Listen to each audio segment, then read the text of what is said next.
It was a cold October morning when Jacob Myers found the letter. He'd been waking up slow, like always, sun barely slicing through the blinds, the kettle just starting to hiss on the stove. Bills were scattered across the counter, a few opened, most ignored. The envelope lay alone in the mailbox, no stamp, no return. Just his name in spidery handwriting. He picked it up, rough paper, old, smelled faintly of cedar. Jacob frowned, tore it open with his thumbnail. Inside, a thick cream paper. Just a few lines of neat cursive. Jacob, it's been too long. We need to talk. Meet me at the old cabin in Hollow Creek this Friday. Bring the others, please. Marcus. Jacob blinked. Marcus. Marcus. After all these years. 10 years to the month since their last terrible argument, back when the group had splintered apart, their old friendship crumbling under things best left unsaid. And the cabin. God, the old cabin. Half forgotten, deep in the Appalachians where they'd spent childhood summers, hidden away on Marcus's grandfather's land. A place of ghosts and old stories. Jacob set the letter down, stared at it. Something heavy stirred in his gut. Unease, curiosity, and something colder. He sighed, picked up his phone and started making calls. First, Daniel. The quiet one, professor now, folklore of all things. Jacob caught him between lectures. Jacob. Daniel's voice was surprised, wary. It's been a long time. It has, Jacob said. I need to ask you something. And he told him. The letter, the cabin, the request. A long pause. Then, are you serious? Marcus wrote you. Dead serious. Another pause. Then I guess I'm in, Daniel said quietly. I always wondered if that place had unfinished business. Next. Elena. Fierce, sharp-tongued Elena. The glue of the old group. Or had been, once. Her reaction was sharp. Marcus? Now. That's crazy. But as Jacob explained, her voice softened. I don't know, maybe it's time. Will you come? Jacob asked. A sigh. Yeah, I'll come. Finally. Tom. Big, broad Tom. The joker. The one who could drink the rest of them under the table. Now running some gym in Philly. Hollow Creek? Tom chuckled darkly. Hell, I thought that place was cursed. Maybe it is. So when do we leave? And so they met. Friday morning. Overcast skies, trees burning orange and red with autumn. 4 old friends, loaded into a battered SUV, winding their way through the twisting mountain roads toward a place that no map marked anymore. No one talked much at first. Memories hung heavy between them. The fight that tore them apart. None had spoken of it in years. At last, as the sun sank low, they reached a narrow gravel road, barely wide enough for the car. Trees arched high overhead, branches clawing at the sky. A rusted sign loomed from the undergrowth. Hollow Creek, private property. No trespassing. Tom whistled low. Well, still here. Elena shivered. Does anyone else feel watched? Jacob said nothing, but he felt it too, a prickling at the back of the neck, as if the woods themselves were holding their breath. The cabin appeared suddenly through the trees, an ancient, sagging structure of blackened timber, roof caved in places, windows gaping dark. They parked, climbed out. The air was still. Not a bird, not a leaf moved. Daniel approached the door first. Its iron hinges groaned as he pushed it open. Inside, gloom, dust, the scent of mold, faded furniture draped in sheets, an ancient stone fireplace yawning at the far wall. No sign of Marcus. Jacob called out, Marcus? You here? No answer. Only the low creak of the house settling.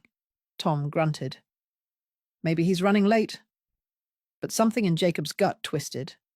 This place. It wasn't right. They explored, found old relics. A child's toy rotting in a corner. A cracked photo of Marcus's grandfather. Strange symbols scratched into the floorboards. Deep, old, crude. Daniel knelt, tracing them. His brow furrowed. These are old. Protective runes. Warding symbols. Warding what? Tom asked. Daniel didn't answer. Night fell fast. They built a fire in the hearth, opened a bottle of whiskey, shared nervous laughter. But unease clung to them like cobwebs. Where was Marcus? Hours passed. Midnight approached. Then a knock. Knock. Knock. Knock. 3 sharp raps at the door. They froze. Elena's voice was a whisper. He's here. Jacob rose slowly, crossed the creaking floor, gripped the iron handle, pulled open the door. The porch was empty. No footsteps, no wind, no sound. Then, a voice, faint, echoing from the woods. Jacob. Come. Out. Thin, drawn out. Not Marcus's voice. Jacob's heart slammed. He slammed the door shut, barred it. Tom cursed. What the hell was that? Daniel's face was pale. This place, there's something old here. They argued, fear rising. Stay? Flee? Call for help. No signal. Phones dead.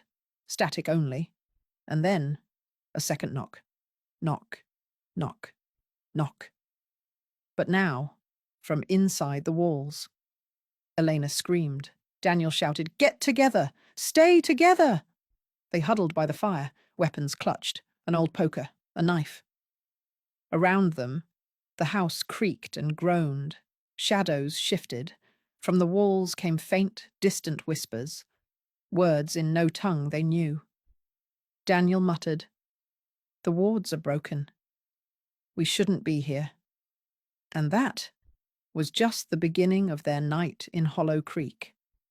They barely slept that night, huddled together on rotting sofas, backs to the fire, eyes watching every flicker of shadow. They waited for dawn like condemned men.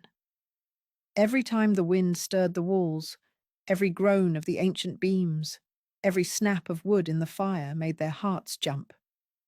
But the worst part wasn't the sounds. It was the whispers, soft, distant, like voices spoken underwater, sometimes just behind the walls, sometimes directly behind their heads. They spoke in a language none of them knew, but they didn't need translation. The tone was enough. Mocking. Hungry. At some point, Tom had stuffed bits of cloth in his ears and muttered prayers between his teeth. Elena didn't close her eyes for a second. Daniel sat upright, scribbling frantically in a notebook, murmuring things like sigils broken and layers thinned, and he knew this would happen. Jacob, though, stared at the fireplace. Because there was something moving in it, not flames, something behind them, just beyond the stone, a shape, flickering in and out of the orange glow, watching.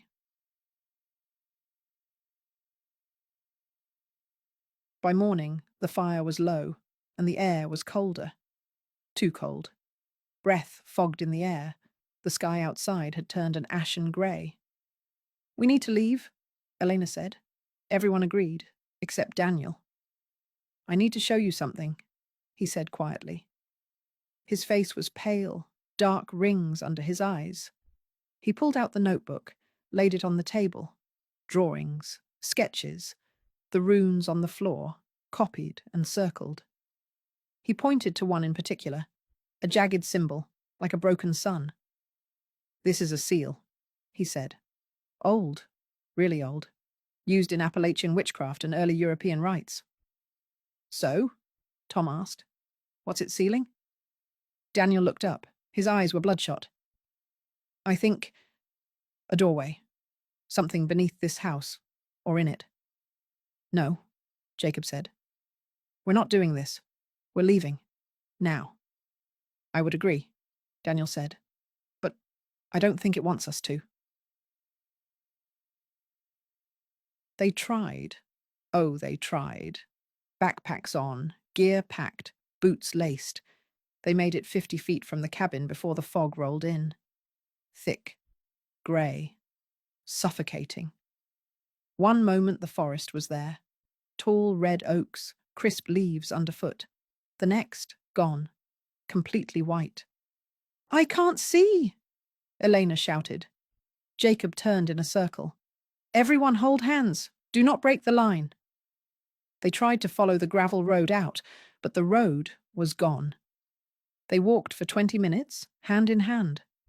But somehow every direction led them back to the same place, the cabin, standing in the fog as if they'd never left. Tom swore, loud, kicked a tree. What the fuck is happening? Jacob stared at the building, rising black against the grey mist. We're trapped. That evening, they found the basement, a trapdoor under a rug, nailed shut. None of them remembered it from their childhood, but it had always been there, waiting. Jacob pried it open. Darkness wafted up like smoke, cold, wet, old. Steps led down into pitch black. I'm not going down there, Elena said. Not a chance. Daniel held up his phone. Still dead. But he had brought a flashlight. I need to see, he said. There may be an answer below. Jacob looked at him, then nodded. I'll go with you. The basement was stone, walls covered in moss, dirt floor, no windows, and carvings, hundreds of them, symbols etched into every inch of the wall, not graffiti, rituals, pictographs. Some too faded to read, others still wet with something dark. Blood, Daniel whispered. Old blood, not human. In the center of the room, a hole, 3 feet wide, lined with bones, skulls. Animal, maybe? Human? Maybe not. It pulsed, not metaphorically. It moved, a slow, almost breathing rhythm. Something deep below, rising and falling. Jacob felt his knees lock. Let's go, he said.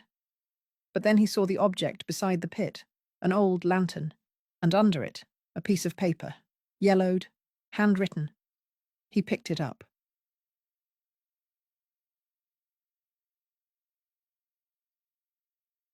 If you are reading this, it means the seal has weakened. You must not listen to the voices. You must not follow Marcus. He is not what you remember. Thomas G. Whitmore, caretaker, 1887. Jacob blinked. Daniel, he said. Marcus was here. This is about him. Daniel's eyes were wide. We need to go back upstairs. Now. They turned and stopped. The steps were gone, just blank wall. Then they heard it, above them. Footsteps, slow, heavy, dragging. Someone, something, was walking through the cabin. Elena. Tom. Jacob shouted, pounded on the stone. Tom! Elena! We're below! No answer. Then a new sound. A soft, wet laugh from the pit. Both men turned slowly. Something was rising. White fingers, long, boneless, pulling up from the hole.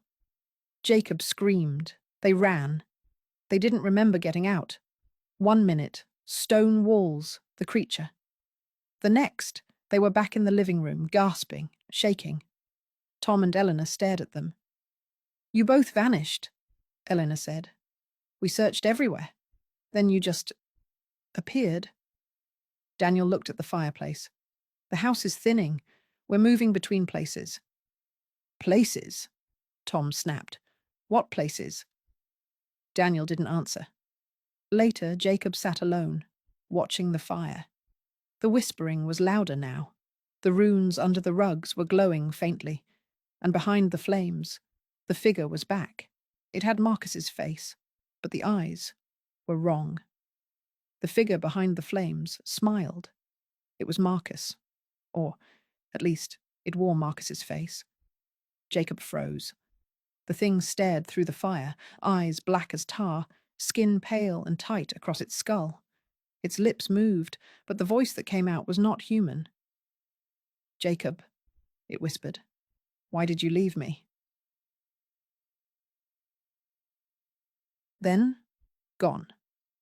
The flames flickered. The face vanished. Jacob was on his feet, breath ragged. "Did anyone else see that?" he gasped. Tom looked up from the corner where he was sitting, eyes bloodshot. "See what?" Elena crossed the room fast. "Jacob, what happened?" Jacob pointed at the hearth. "Marcus. He was there." Daniel stiffened. Not Marcus. Not anymore. They argued, voices rising. The fear, the exhaustion. It was all cracking the thin wall of sanity holding them together. "We need to leave," Tom said.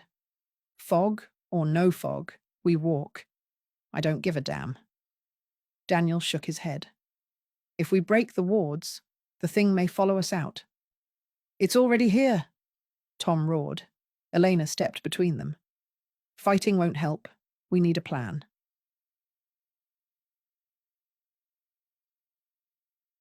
That night, none of them slept. Jacob stared at the cabin walls, once familiar, now foreign. He remembered summers long ago. Laughter, games, Marcus daring them to climb the tallest tree, Elena making up ghost stories to scare them, Tom falling into the creek, Daniel sketching strange symbols even then. They'd been kids. They hadn't known what waited here. And now Marcus was gone. Or worse. In the small hours of the night, the scratching began. Soft at first, like nails on old wood, coming from the basement. Scratch, scratch, scratch. Tom cursed. "I am not listening to that all night." But it grew louder, and the whispering came with it. Voices, high and low, overlapping, some pleading, some mocking. Daniel was scribbling again. "It's trying to weaken us. Feed on fear." Jacob gripped the iron poker from the hearth. "I'm going down there." "Are you crazy?" Elena hissed. "It nearly killed you last time." "I have to know what it wants," Jacob said. "And what happened to Marcus?" Daniel stood. "Then I'm coming too." Once again, they pried open the trapdoor. The fog of cold air rose thick. "Stay by the rope," Daniel warned. "It's thinner in places. You can lose yourself." Tom handed Jacob a long coil of rope. "Tie off here. We're not dragging your ass back out of the wall." Jacob tied one end to the iron hook in the ceiling beam, the other around his waist. Lantern in hand, they descended. The basement was worse than before. The glow of the runes had dimmed, but the hole in the center now pulsed faster, like a beating heart. And from it, a low, wet breathing. In, out. Daniel knelt by the wall carvings, tracing a line of symbols. "It's an old rite," he whispered. "A gateway spell." "Can we close it?" Jacob asked. "Maybe. But it needs a binding." That's when they heard it. Footsteps, behind them, slow, deliberate. Jacob spun, lantern held high. Marcus stood there, pale, grinning, but not right. His arms hung too long, his eyes entirely black, no whites, no pupils. His mouth opened, impossibly wide, and that voice again, wet, whispering. "Jacob, stay with me." Daniel shouted, "Run!" They fled up the steps, the rope burning against Jacob's waist as they climbed. The thing lunged after them, arms stretching, fingers like bone hooks. At the last second, Jacob reached the trap door. Eleanor and Tom hauling him up, slamming it shut. Beneath, pounding. And laughter. Sick, gurgling laughter. They piled furniture over the door, then silence. For a moment. Then a new voice. From the front door. A woman's voice. software familiar. Elena, open the door. Elena froze. Her mother's voice. But her mother had been dead for 3 years. No one opens anything, Daniel hissed. The voice came again. Please? It's cold. Let me in. Tom pressed his hands over his ears. The whispering returned, this time inside their minds. You will open the door. You will stay. Forever. Jacob felt it pulling at him. An ancient hunger, not just for flesh, but for memory, for soul. Something that had been trapped here for centuries. He looked at the others. If we don't stop this, he said, it won't just be us. It will get out, into the world. Daniel nodded grimly. Then we fight. The morning brought no light. The fog outside the cabin windows had thickened, gone from pale grey to something almost black. It pressed against the glass, oily and dense, as though alive. Inside, the group sat in a circle on the floor, huddled in the dim glow of a single lantern. Daniel laid out pages from an old book, brittle, torn, words in faded ink.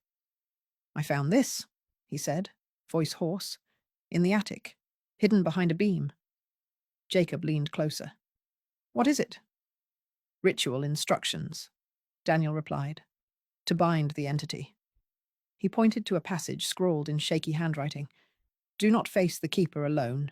Circle of salt, circle of iron, circle of blood. Speak the words when the veil is thinnest. Tom spat. Great. Witchcraft. Real comforting. Eleanor shook her head. What choice do we have? They began to prepare. Daniel gathered salt from the kitchen. Jacob pried iron nails from the old floorboards.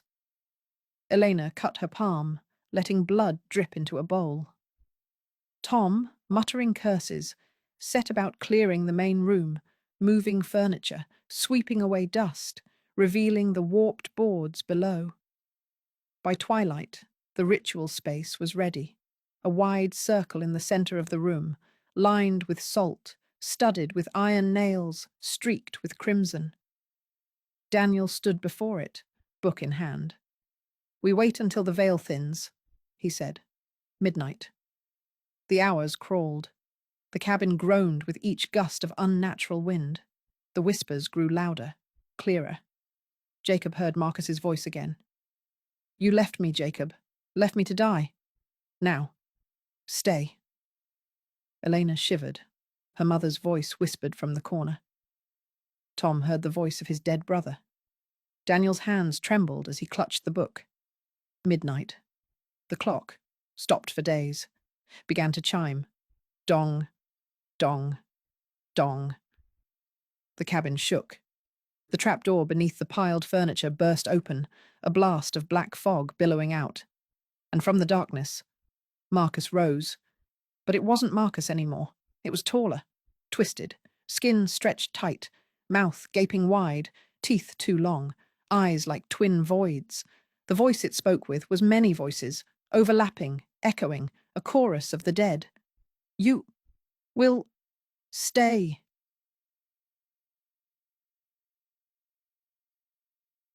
Daniel stepped into the circle. He began to chant, old words, harsh, guttural. The creature screamed, a sound that shook the bones, rattled the glass. It lunged, but struck the edge of the circle and recoiled, smoke rising from its flesh. The room dimmed further. The floorboards split. Through the gaps, they saw another place, an endless void filled with shapes that should not exist. Hands, faces, things older than time, trying to pull through. Daniel's chant grew louder. Elena threw more salt on the edges. Jacob hammered iron nails deeper into the boards. Tom, eyes wild, held the iron poker like a spear. To the creature, Marcus Thing shrieked, writhing. Black tendrils lashed the walls, gouging deep scars. Windows shattered. The front door buckled. Outside, Dozens of shapes pressed against the glass. Not men, not animals, things. Daniel's voice broke. "Hold the line!" Jacob shouted.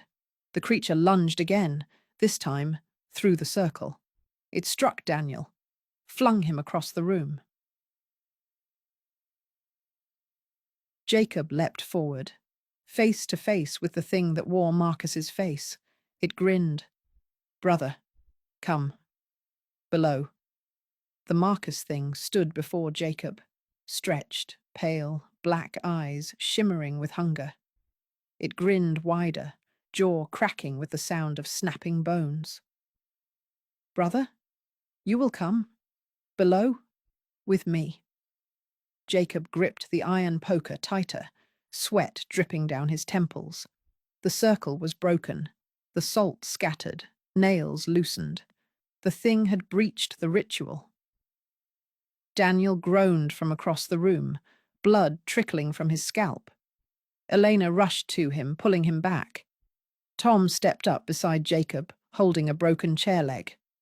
"I'm not dying here," Tom growled. "Not to that thing." The creature lunged. Jacob swung the poker, a solid strike to the creature's shoulder. The flesh sizzled, smoke rising, but the thing barely flinched. It grabbed Jacob by the chest and flung him backward, smashing into the wall. Stars burst in Jacob's vision. He fought to stay conscious. Daniel, half-conscious, gasped. "The pit. Must close the pit. It's the anchor." Elena's eyes widened. "The basement. That's where it's coming through." So the creature howled, a deafening, layered cry, and began to sink. Its feet melted into the floorboards, dark ooze spreading from the spot. It was going back down, back to the pit, to draw up more from beneath. If it reached the hole, the gateway would burst wide.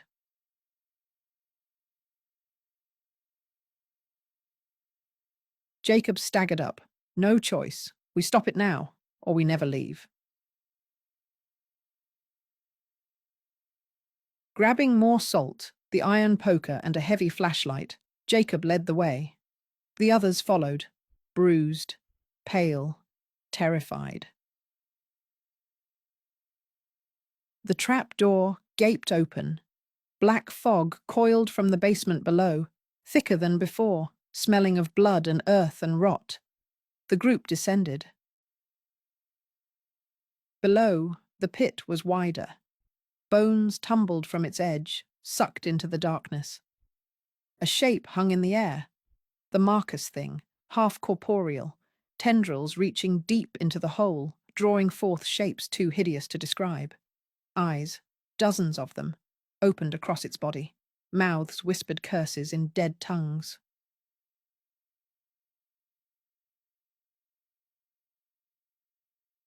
Daniel forced himself upright. "The seal! We must restore it!"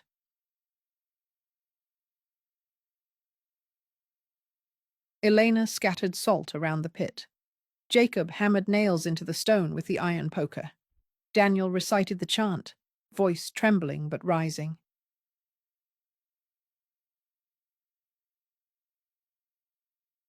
The creature screamed. It surged upward, arms outstretched, mouth splitting to the ears, a black vortex of sound pouring from it. Elena screamed, her feet lifting from the floor as invisible hands pulled her toward the pit. Jacob lunged, grabbing her wrist, anchoring her. Tom tackled one of the tendrils. The cold burned his skin, but he didn't let go.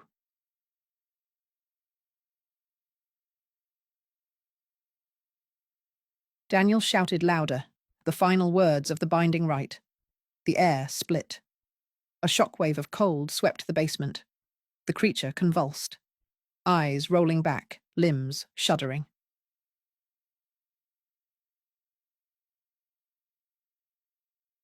From deep within the pit, a second voice rose, ancient, vast, a sound that shook the earth. "You, Shoal." Not bind me. Cracks raced across the basement walls. A ceiling beam snapped, stone tumbled. The whole cabin began to groan, as if the land itself was rejecting the ritual. Jacob shouted, "Daniel, finish it, now!" Daniel, bleeding and shaking, forced out the final phrase. By blood and salt and iron wrought, by will of old and circle taught, return beneath, be sealed and caught, no more to rise, no more to rot. A blast of white light filled the room. The creature screamed, a final agonized shriek that echoed across the mountains. The pit sealed shut, a ring of scorched stone and iron left behind. Silence. For a long moment, none of them moved. Then, slowly, Jacob helped Elena to her feet. Tom dragged Daniel from the rubble. Above them, the first light of dawn pierced the broken cabin. The fog was gone. The forest, still, silent. They had survived, but the price had yet to be counted. The first light of dawn struggled to pierce the dense canopy outside as Jacob, Elena, Daniel, and Tom gathered around the smouldering remnants of the pit in the cabin's basement.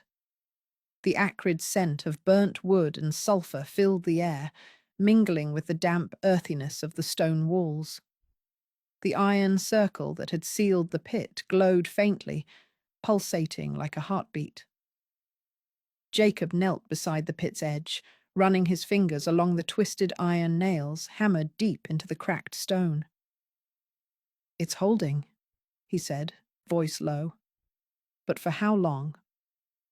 Elena shivered, wrapping her arms around herself. "It feels like something's still down there, watching." Daniel rubbed his temples, exhaustion weighing heavily on him. "I can't shake the feeling that we barely scratched the surface of what this thing really is." Tom paced the length of the room, glancing nervously at the sealed pit. "We did what we could. What else is there to do but wait?" Jacob stood abruptly. "Number waiting is exactly what it wants. The longer we stay passive, the stronger it becomes." Eleanor met his gaze, eyes wide and haunted. "So what? We keep fighting, even if it means risking everything?" Jacob's jaw tightened. "We don't have a choice." Outside, the forest was waking. A soft rustling drifted through the trees, faint whispers on the wind. But inside the cabin, the silence was suffocating. Each breath seemed to echo in the cold basement like a warning. Suddenly, a sharp creak from above startled them all. Tom grabbed a heavy iron poker from the hearth and headed up the stairs, heart pounding. The others followed cautiously, clutching whatever they could find: a broken chair leg, a kitchen knife, a sturdy flashlight.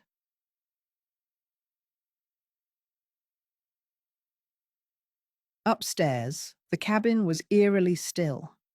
The morning sun struggled through grimy windows, casting long shadows that flickered as the mist curled against the glass. Elena stepped carefully over a cracked floorboard near the corner of the living room. "Look," she whispered. There, faint scratches marred the wood, deep claw marks that hadn't been there the night before. Daniel knelt to examine them. "These aren't from any animal I know." Jacob frowned. "It's like whatever's trapped below is trying to reach out, trying to break free." Suddenly, a gust of cold air slammed the front door shut with a thunderous bang. Elena screamed, clutching her jacket tightly. The room plunged into silence again.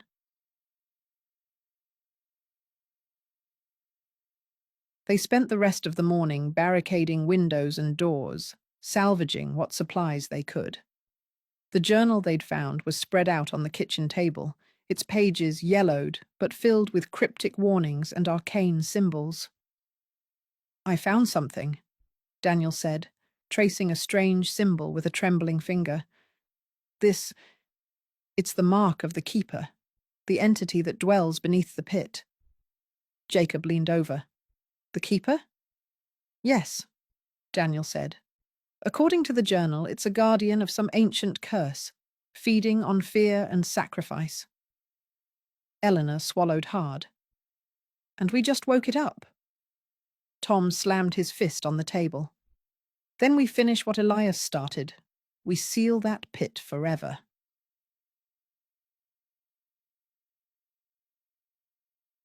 As night fell again, the forest outside seemed to close in tighter, shadows growing long and twisted.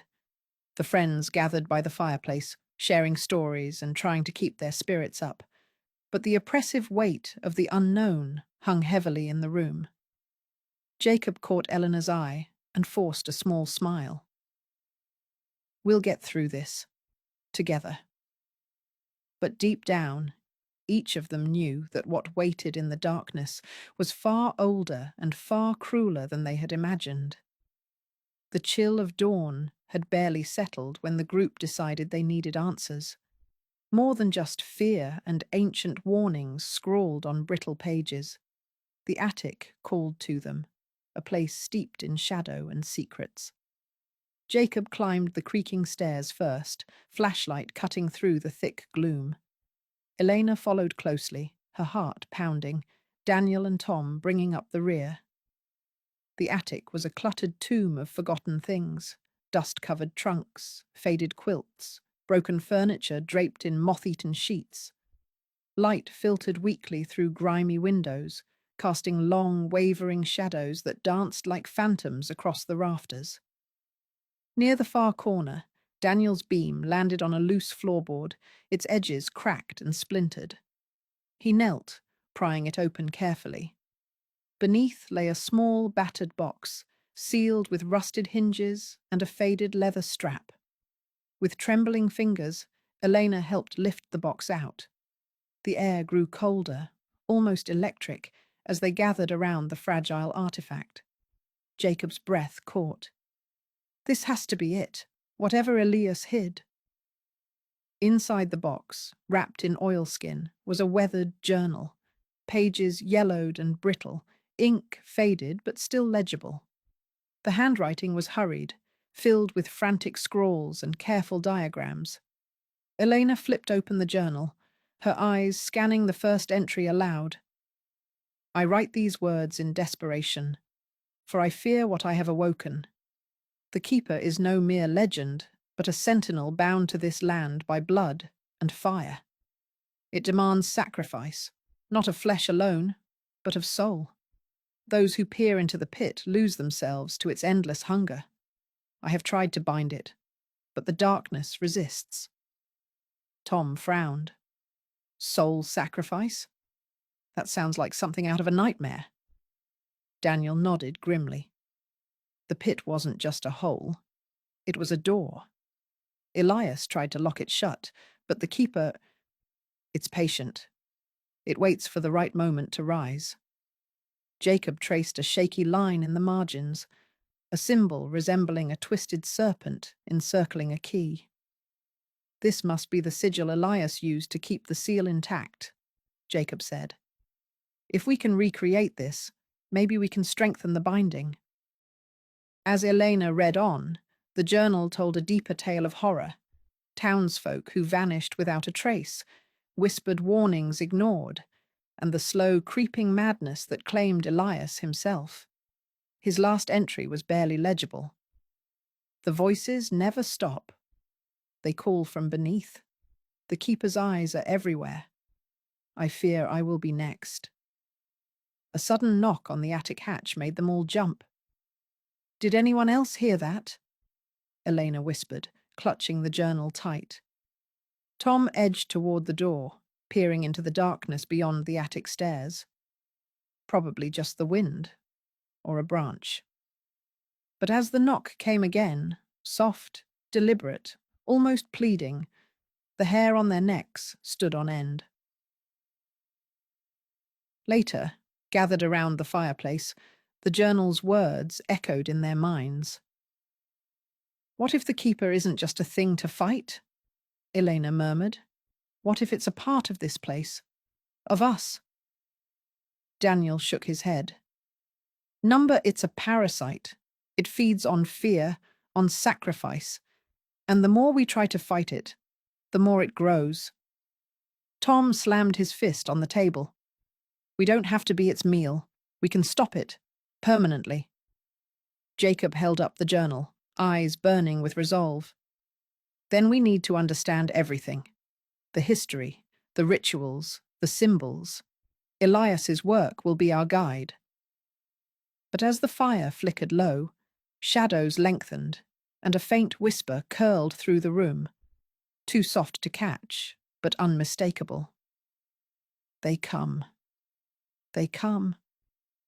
The cabin seemed to breathe, alive with secrets long buried, and the friends felt the weight of a darkness older than memory pressing in around them. Night had thickened around the cabin like a suffocating shroud. Outside, the forest rustled with unseen movement, shadows swaying in the moonlight like restless spirits. Inside, the air grew heavy with an oppressive silence, broken only by the soft crackling of the dying fire. Jacob, Elena, Daniel, and Tom sat huddled around the table, the ancient journal opened wide between them. The flickering candlelight cast ghostly patterns across the worn pages, each symbol and note heavy with dread. We need to understand the rituals better, Jacob said, voice low but firm. Elias mentioned something about binding circles and chants. We've only seen a fraction. Elena nodded, her eyes glazed with exhaustion. But the more I read, the more I feel like the cabin itself is alive, like the walls are listening. Daniel shivered. I thought that was just the wind last night, but now I'm not so sure. Tom stared into the dark corner of the room, where the shadows pooled thick and black. It's the pit. It's not just below us. Its influence spreads, twisting the very air. Suddenly, a faint whisper drifted from the far wall, a breathy, unintelligible susurration that sent chills down their spines. The candle flickered violently, throwing the room into momentary darkness. Did you hear that? Elena gasped. Jacob stood, moving toward the wall.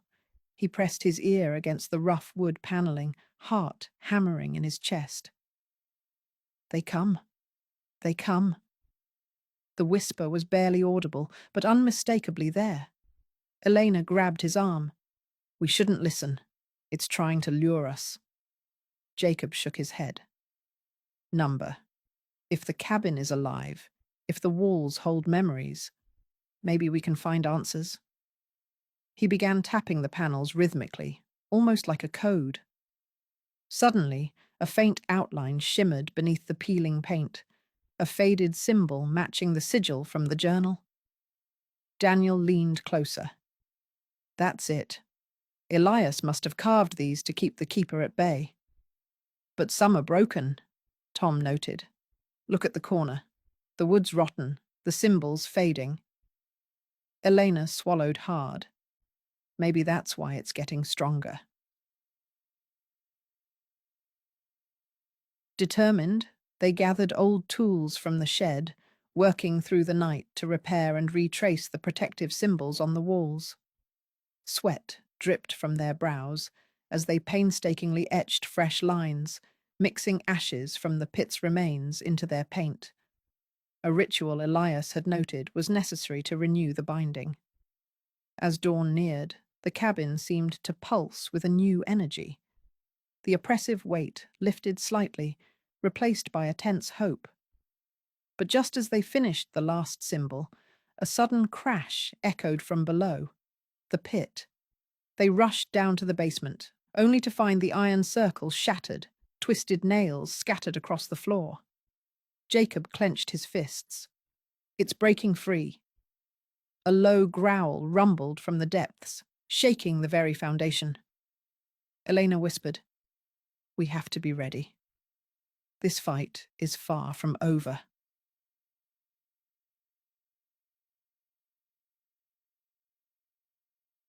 The night stretched on, filled with whispered warnings and the ever-present shadow of something ancient and hungry.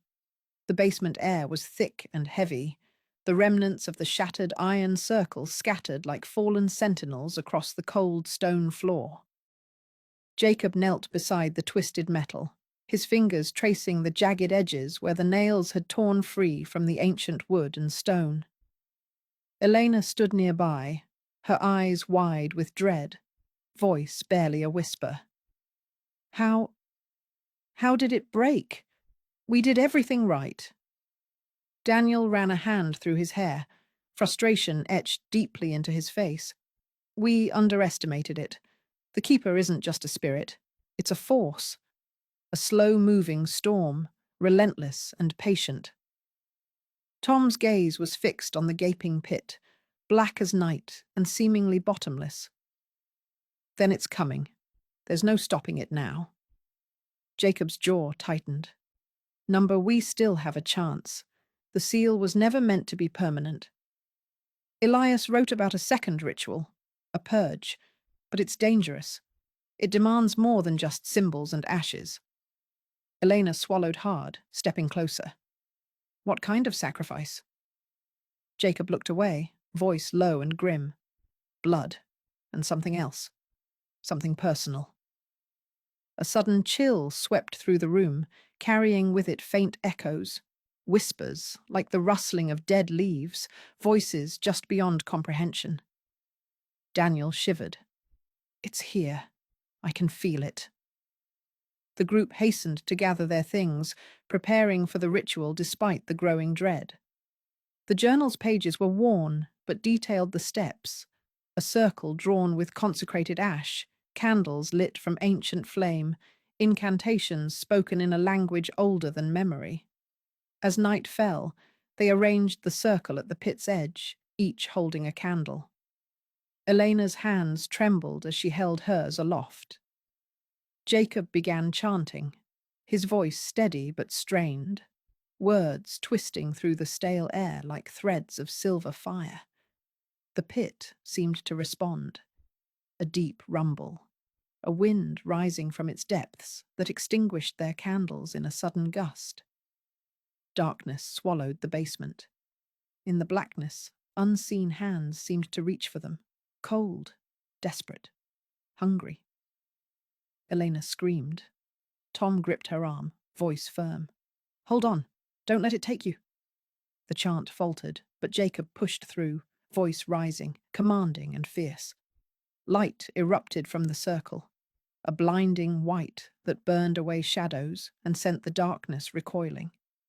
When the light faded, the pit was sealed once more, the iron circle reforged by unseen hands, nails driven deep into stone. But in the silence that followed, a single whisper lingered, barely audible. "This is not the end."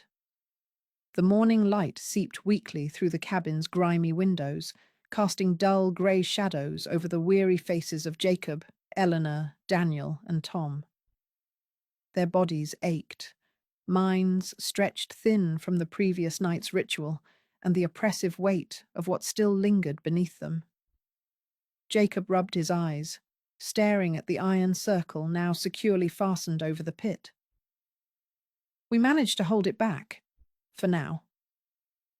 Elena sighed, glancing nervously at the corners of the room, where shadows seemed thicker, darker, almost moving on their own. "But it's like the darkness itself is alive. I keep hearing whispers, footsteps just beyond the walls." Daniel ran his fingers through his hair. "That's because it is. The Keeper's influence isn't limited to the pit.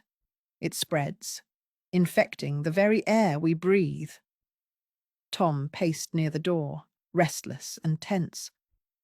"We need answers.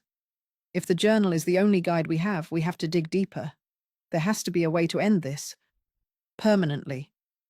Jacob nodded, Elias's last entries hinted at something, a final binding or a banishment ritual, but the details are incomplete.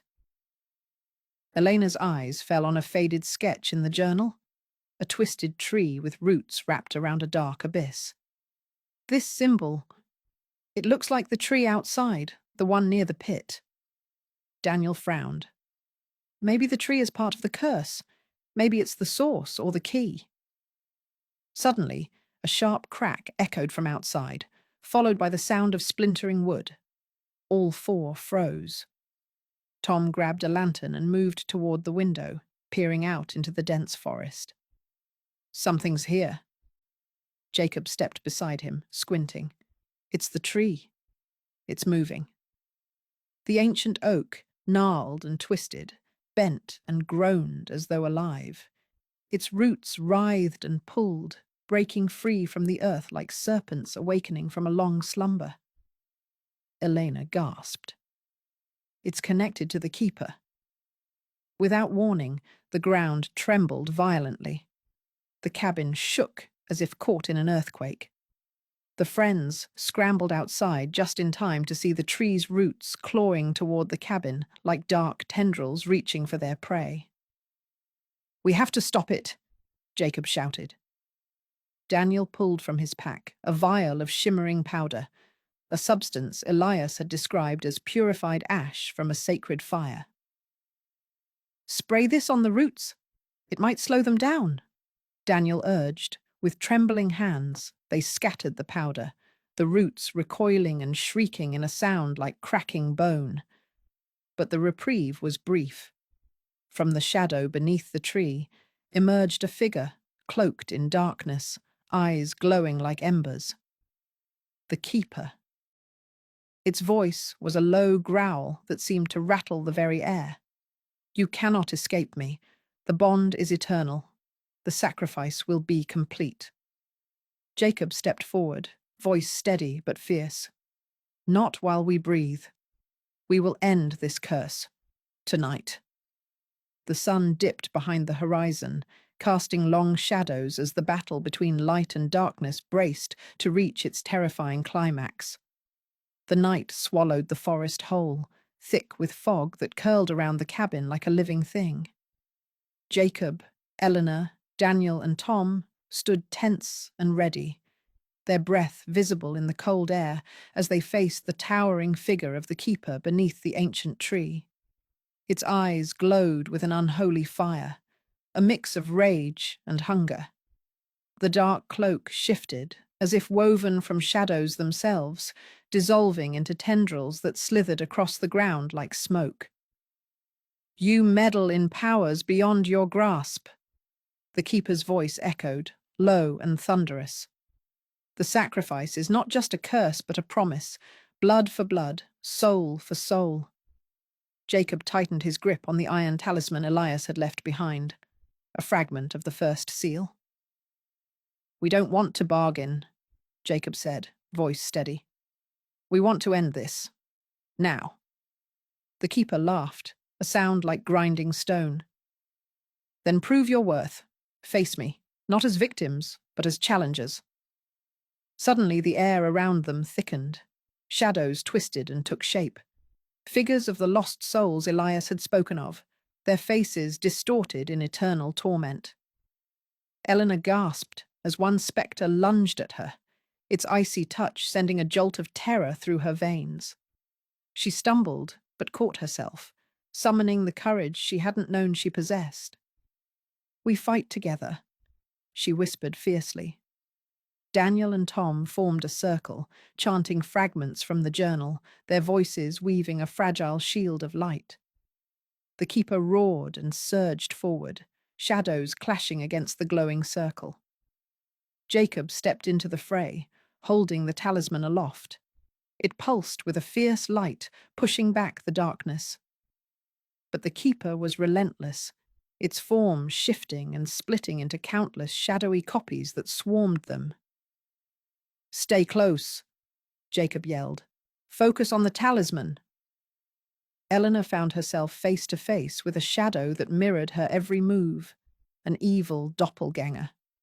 She felt her strength waver, but forced herself to step forward, reciting the ancient words of binding. The shadows screamed and dissipated into mist. One by one, the spectres were banished, the talisman's light growing stronger. Finally, the keeper itself began to falter, its form flickering like a dying flame. With a final shout, Jacob plunged the talisman into the heart of the tree. A blinding light exploded outward, engulfing the forest in a brilliant glow. When the light faded, the tree stood still, its roots peaceful, the keeper gone. The friends collapsed, exhausted but victorious. Yet deep within the earth, a faint whisper lingered. This is only the beginning. Dawn broke over the forest with an eerie stillness. The air, once heavy with dread and shadow, now felt deceptively calm, as if the world itself was holding its breath.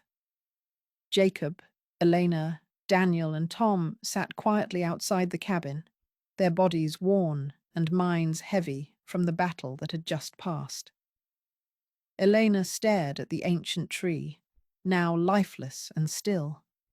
The dark, twisted roots that once writhed like serpents were now firmly rooted in the earth, as if nothing had ever disturbed them.